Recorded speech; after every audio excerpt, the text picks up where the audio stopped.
Hello guys, welcome back. In this video tutorial, we will learn how to change date format in Microsoft Excel. Let us begin.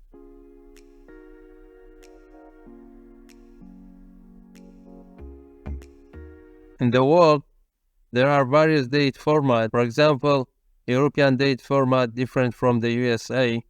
This is USA date format, month, day, year. Let us change our date format. Select your data from Home tab menu.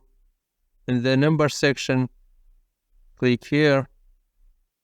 Select more number formats. Choose date. Our current date format is United States. Let us change. We will go for United Kingdom. Here we have different type. I will go for this. The date format has been changed. Day, month, year. Thanks for watching. I hope you found this video to be helpful. For more daily tips and tricks, subscribe us and don't forget to like the video.